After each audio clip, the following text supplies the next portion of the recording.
welcome back to Gaming and Read Aloud with Mrs. Haley and Mr. Rankins. Today, we will read Chapter 6 in Winter of the Ice Wizard Magic Treehouse. If you want to see our previous chapters we read, you can view our channel page. Chapter 6 in the Hollow Hill. Standing in the cold, Jack felt afraid again. There are big paw prints in the moonlit snow all around the house. The wolves were here, said Kathleen. Perhaps we should go back inside, said Teddy. No, said Kathleen. We must walk with Jack and Annie back to the sleigh and send them on their journeys to the Hollow Hill. Yes, of course, said Teddy, nodding, as they all headed cautiously towards the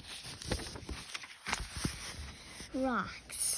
Jack glanced back at the house of the Norns. He wished they could return to its cozy warmth.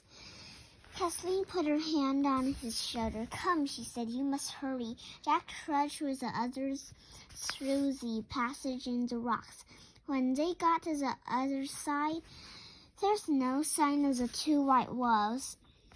The silver sleigh was waiting in the moonlight. Jack and Annie climbed inside it. Can't you come with us, Jack asked Teddy and Kathleen. Remember, you said if we all work together, we can do anything.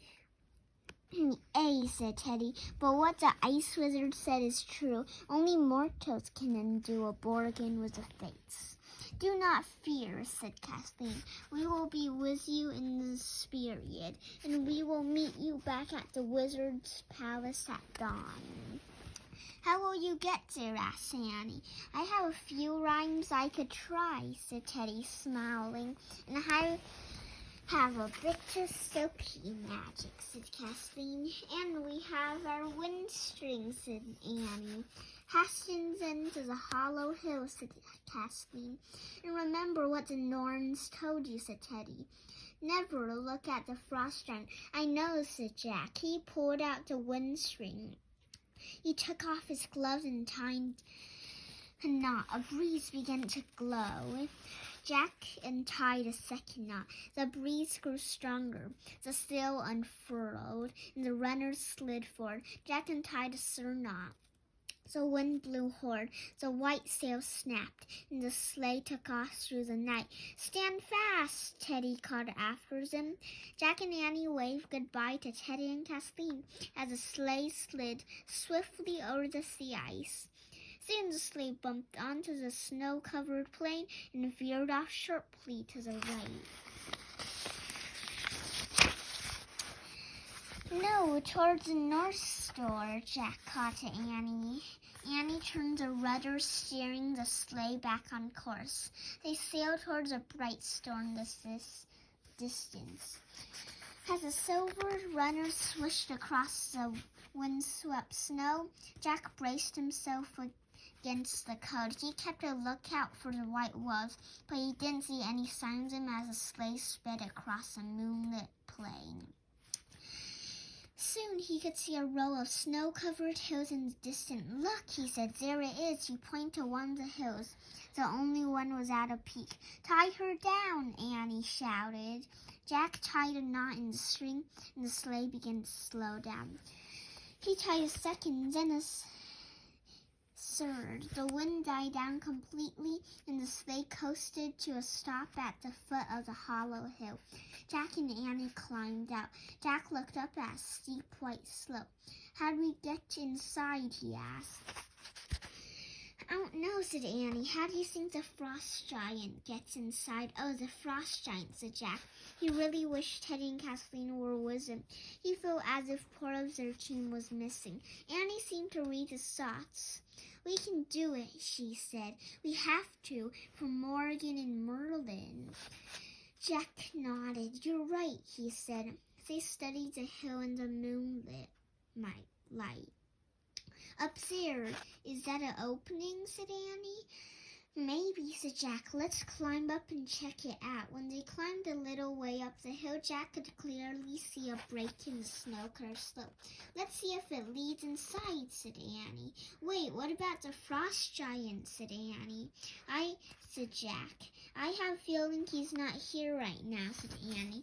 We'd better go in and find the wizard's eye before he comes back.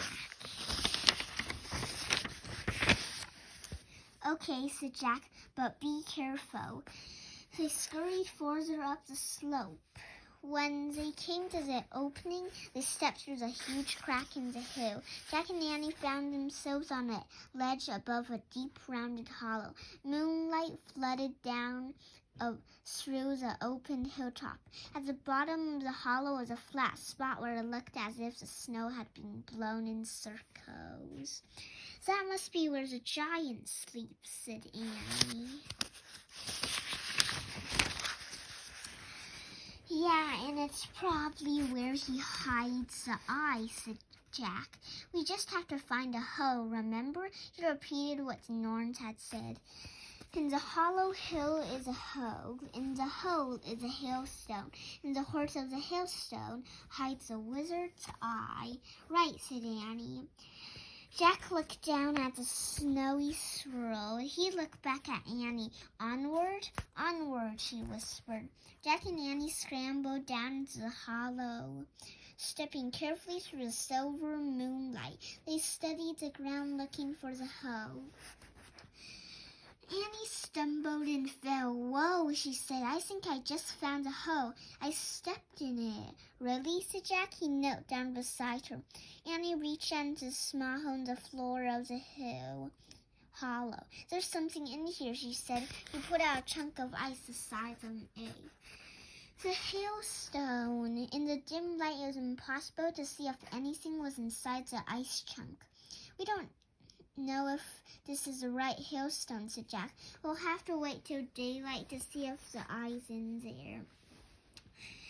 It has to be the right one, said Annie. How many hailstones are hidden in a hole in a hollow hill? Good point, said Jack. Annie turned the hailstone over in her hand. Maybe the eye is looking at us now, she said. That's scientifically impossible, said Jack. An eye can't see unless it's connected to a brain. Yeah, and the string can't make the wind blow either, said Annie. Forget science in this place. Wait, she caught her breath. Did you feel that? Feel what? Said Jack. The ground shaking, said Annie. Jack did feel the ground trembling. He heard a strange sound too, a loud huffing sound coming from outside the hill. Huff, huff, huff. Sound like breathing. The giant's back, said Annie. Oh no, cried Jack. The ground kept rumbling. The breathing sounds got louder. Hide the hailstone, said Jack. Annie shoved the ice chunk into her pocket.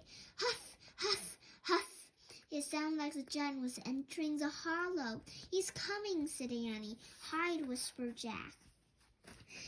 Jack put Annie into the shadows. He remembered the Grey Norn's warning. Anyone who looks directly at the frost giant will freeze to death at once. Whatever you do, don't look at him, he whispered to Annie. Crouching in the dark, they buried their faces in their hands and waited.